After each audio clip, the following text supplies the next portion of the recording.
What is up, everybody? It's Rolling Dirty coming back at you with another video.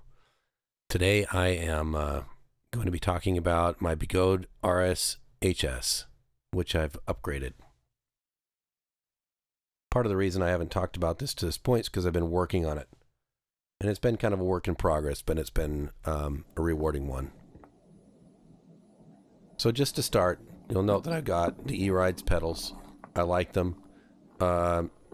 However, I did not enjoy the stock pedal angle, which was very aggressive and pushed my calves right into the top of the pads and the top of the unicycle, which is already a little on the wide side. So I shaved down the hangers, as you can see, in order to reduce the angle, and then I added the E-Rides pedals. Now I'm going to pause it right here because I want to talk a little bit about the pedals. I ordered the E-Rides pedals thinking that I'd ordered the correct ones, but turns out the mounts were the wrong size for this particular use case. So I had to get new mounts from them and remove the pedals off the old mounts and then bolt them to the new mounts. When I did that, one of the bolts had been cross-threaded when it was initially installed, and so it was destroyed. And so I couldn't reuse it, which is why there's only 7 out of 8 bolts on this pedal. I'm hoping that they're going to take care of me on this, but I haven't heard back yet. That being said, the pedals are nice. There's one thing I would do to improve them, and that is to mount the protective plate on the pedal rod as opposed to screwing it to the bottom of the pedal. And the reason I say this is because there's plenty of room on the rod for that, and Nova has already done that with theirs, and it works really well. If you've seen my Sherman videos, you know I've got the Nova pedals on my Sherman, which all in all I actually like better. I think that Nova put a little more thought into that particular aspect of their pedals, and I really do like them. They're very comfortable. That being said, these are also comfortable. However, this particular design I see as a flaw because I think those screws are going to back out. I think the plate's going to drop, and then you'll have your adjustable screws pushing directly on the pedal hangers, which they shouldn't. There should be a metal plate between them and the pedal hanger. At any rate, the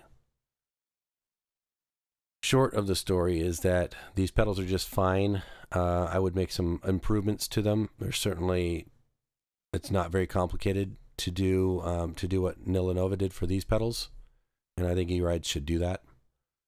You'll note that I've also got their aggro pads mounted on this wheel. I've actually got it mounted on all my wheels. My Sherman has them, my V12 has them, and my experience with those two led me to purchase another set for this wheel because I like them. I like them quite a bit. They're really sturdy. They're soft. They're not hard, and you can see how they sit on the wheel. They do not add any width at the top of the wheel where your leg comes up. And this is important because when I first got this wheel, it had the Clark pads on here, the V2s, and those add about a ½ an inch of width each at the top of the pad. Now this is already a wide wheel, so adding another inch while also having really aggressively angled pedals was just unbearable. I mean, it was so bad that I was getting blisters on the insides of my legs from how much pressure they were putting on the wheel while I was trying to ride. With this setup the way I've got right now, it's very comfortable. Very, very comfortable to ride. It's surprisingly good. And for those of you who have ridden the RS-HS, you know, you'll understand what a machine it can be for, I think, the original $2,200 price range or whatever it was. This thing really gets it for that price range. And the performance is exceptional. Now, that being said, This wheel has the upgraded batteries. This was the late model RSHS, so it came with batteries that weren't within the recall parameters that eWheels was providing replacements for. But I had one of my BMSs fail, and so I called eRides and I said, can I get the Litex? I'd like to put them in here anyway. And they were able to supply me the Litex for a price. I had to create an adapter harness because the MT60 harnesses inside this wheel weren't compatible with the harnesses on the older harnesses on those Litex batteries. But I built the adapter. I know it's sufficient. It's larger gauge than the original wiring, and I'm very comfortable with my skills in building that adapter, so I have no concerns about using the wheel. You'll also note that I've got the Clark bumpers on this. I think they're a good addition, and I really like the way it allows you to plant the wheel on the ground without having to worry about it falling over. All right, well, let's get to it. We'll take this thing for a ride, and you'll get to see what it can do.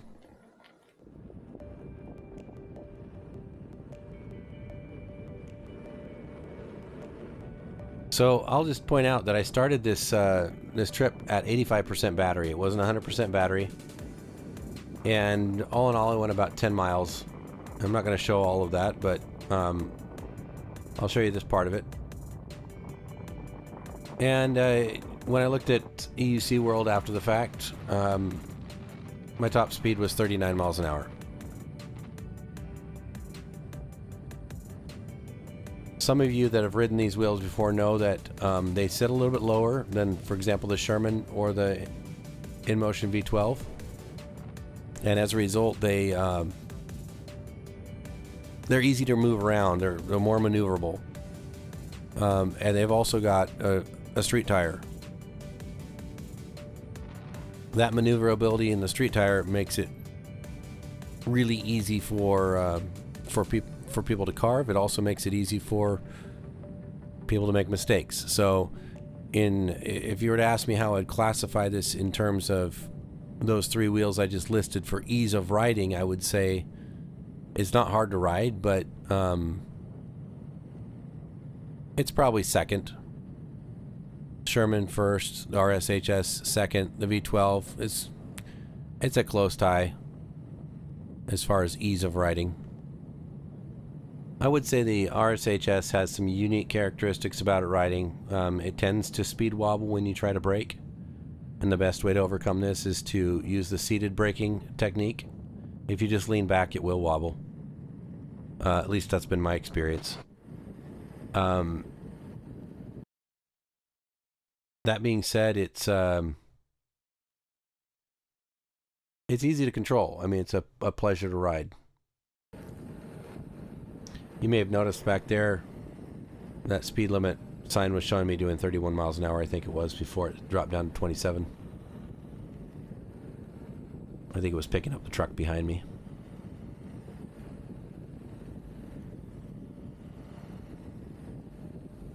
Anyway, this is a little bit of a drier day, so I decided I would, you know, take a ride from my home into town. That's about, I think it's about 4 miles each way. Long, windy river road. Just getting into town now here. And I'm going to hang a left up here and go down to a really nice park where they've got some paved trails to ride on, and it's just it's one of the loops I like to take when I'm just out riding for fun. This particular ride here is just a lunch break. I work from home, and I wanted to get a breakaway, so I hopped on the unicycle and took a little ride. You'll note in front of me is, I guess, what some would call the older brother, Tesla. Another electric vehicle with a lot more battery capacity than my RS.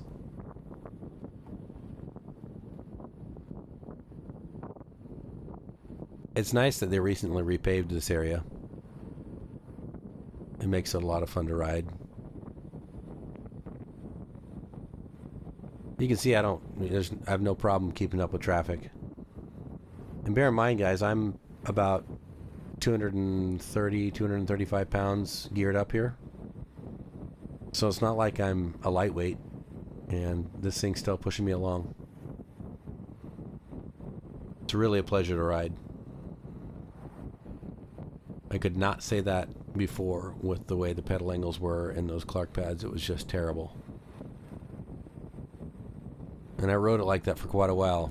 I tried to get used to it. There's no getting used to it. It was certifiably terrible. See the wobbles here? I'm slowing down. You see that? Just like I was talking about earlier. Not bad. It's totally controllable, but my Sherman doesn't do that. My V12 doesn't do that.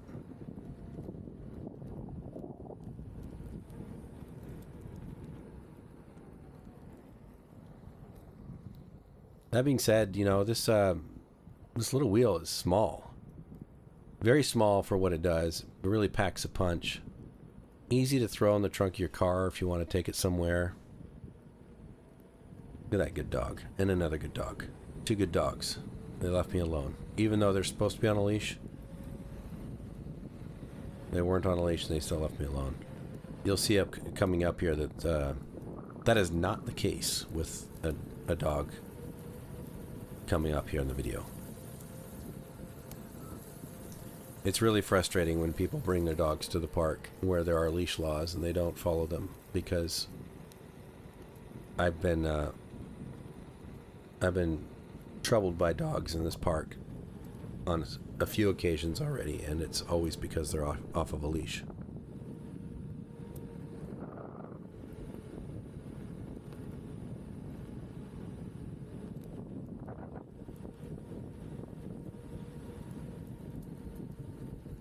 There's nobody in the park except for just a couple people, and I'm just whipping along here. There's nobody around, so there's nothing to be worried about.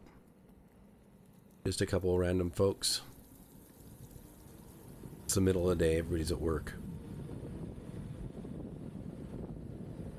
We recently had some flooding in this park with all the snow and the snow melt. So there's signs up saying that, you know, you can't use certain parts of it, which I think is preventing folks from coming as well.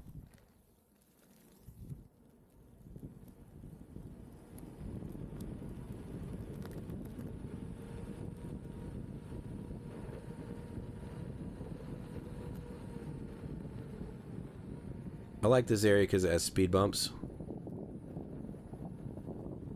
And I don't think I've really tried speed bumps here with this wheel before, so I thought I'd give it a shot. Certainly not with the new configuration.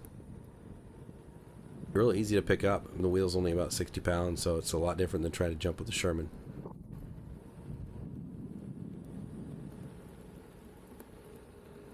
Alright, keep an eye out. Coming up, here's the dog.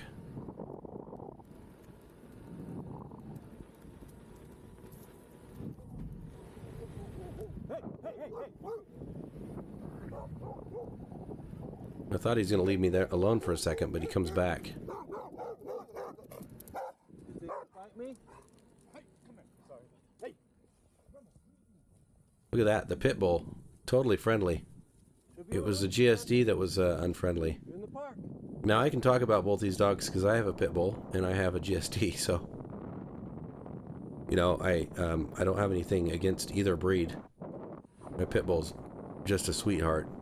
I know they get a bad rap, but not been my experience so far. But yeah, I wish that guy would have had his dogs on the leash like he was supposed to. I mean, there's a reason. There's a reason they tell you to put your dog on a leash if you're going to be in the park, and that is it right there.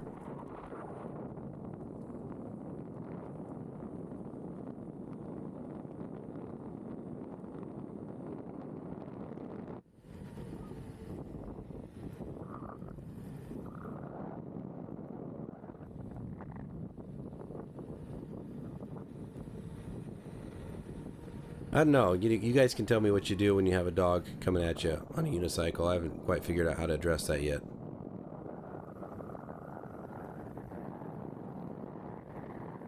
Go ahead and put that in the comments if you have any thoughts. I'm certainly not one to try to jump off the unicycle and engage the dog hand to hand, but you know, if I get bit on the ankle and get pulled off the unicycle, that might be what happens, and I don't want to have to get chewed on in order to save myself. So anyway, unfortunate, but nothing happened there. He didn't bite me. Just was a little disconcerting though, because I didn't know if I was going to get pulled off my unicycle or if in trying to avoid him I'd fall off. So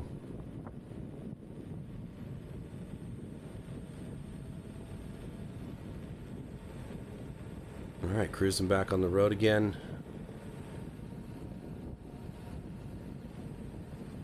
Gonna head back towards my place. All in all, I'm very happy with the RSHS. Great wheel. I get about 30 miles on a charge with the way that I ride, and you can tell I don't take it too slow. You know, I'm generally 25 to 35 miles an hour on this thing, and I've taken it on trails. I've taken it, they've been groomed trails, nothing really crazy, and it's been great on trails too, even with this tire. Little wobbles while I'm braking there.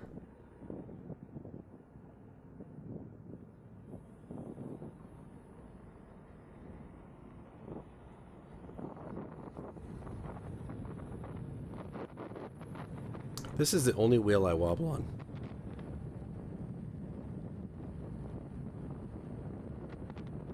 But it's never uncontrollably, so I don't worry about it.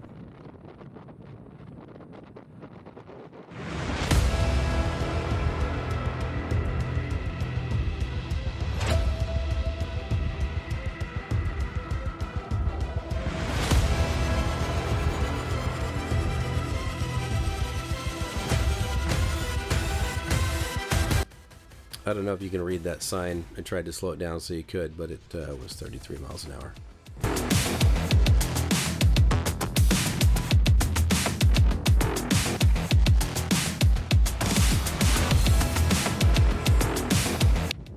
When I'm editing the video, it doesn't give me the same resolution as it outputs, so the editing resolution is usually lower quality, and so I can't tell if you'll be able to see that by the time I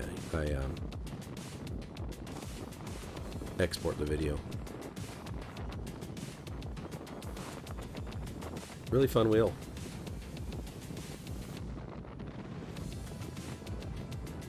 I bought this one from a local guy, and although I had a couple issues with it, I really enjoyed it. And I think the upgrades that I put onto it have been worth it. I think it's made it a completely different wheel than what I bought, and it's really easy and fun to ride now. I highly recommend it.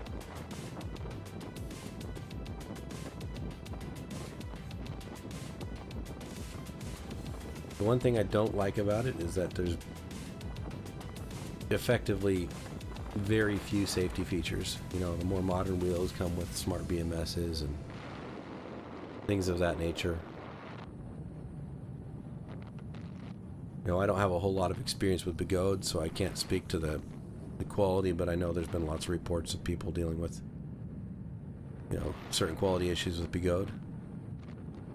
But I think this was a pretty good family of wheels here. This came out of the MSP lineup, and it's really just an upgraded MSP. Went to 100 volts, changed the headlight a little bit, but it's relatively similar in the form factor. You know, if you ever watch any Chooch videos, you see he rides an MSP around and really likes it. And I would have to agree. I think that I think this is a nice wheel, and I think it would be good for off-road if you had the high torque version.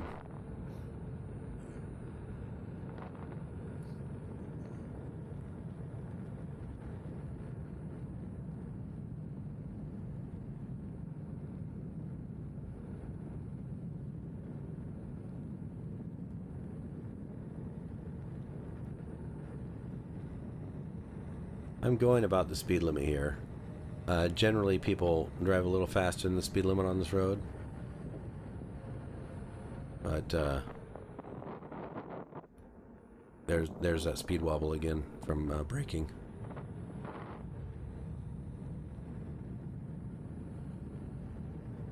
Anyway, I was saying I generally go about the speed limit. Sometimes I drop down to about 30 or so, just depending on battery. And I'm on my way home, so the battery is always a little less than ideal for you know, going faster speeds. So I got to keep it down a little bit. You probably heard it beep right there. But there's plenty of room to get by if somebody wants to pass.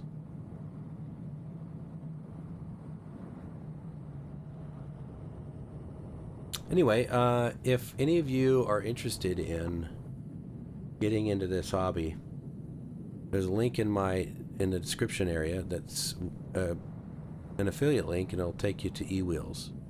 It doesn't increase your price, but if you're interested in making a purchase, I'd appreciate you using the link, because it incentivizes me to keep making content and helps fund the channel.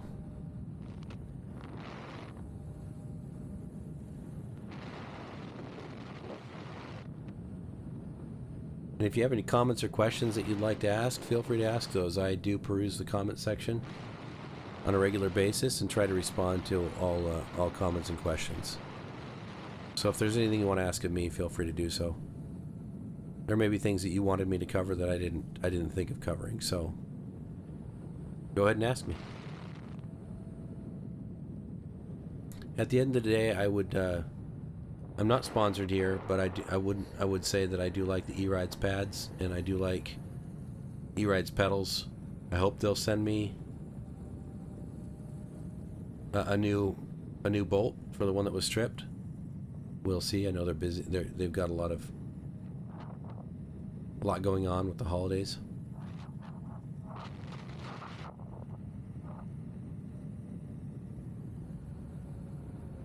And if I get lucky, maybe they'll give me a little refund for the shipping on this second pair of brackets that I had to order, given that the first one had a warranty issue.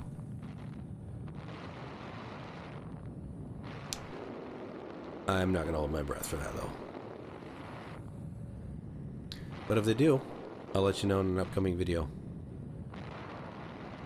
I think it's really important to let people know about our experiences with the vendors in the marketplace. Just because a lot of us get into this, you know, kind of blind. We don't really know. We don't really know much about what's up. Like when I first started into this, I had no idea about, you know, the different things you could do to a unicycle and why you would want this or that. My first unicycle was a King Song 14D, which is a little 14-inch tire that could barely support my weight, and I mean barely. I had it pumped all the way up, and if I wasn't careful, I was bottoming out. So, but it was a good wheel for learning on, and I still let people try and ride using that one. So I'm glad I've got it. It's a good little wheel to practice on. It forces you to get good control of the wheel.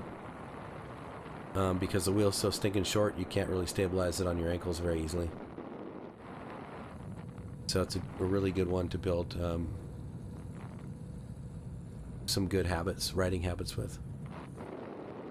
Alright guys, we're coming to the end of the video here. I want to thank you for taking the time out of your day to watch my video. Like I said, comment, like, subscribe, hit the bell notification icon if you want to see new content as it comes out. I try to post regularly, and as I continue to acquire more products and upgrades for my wheels or additional wheels, I'm committed to producing more content around that stuff, so keep an eye out for it. Thanks again, appreciate you watching. We'll catch you next time.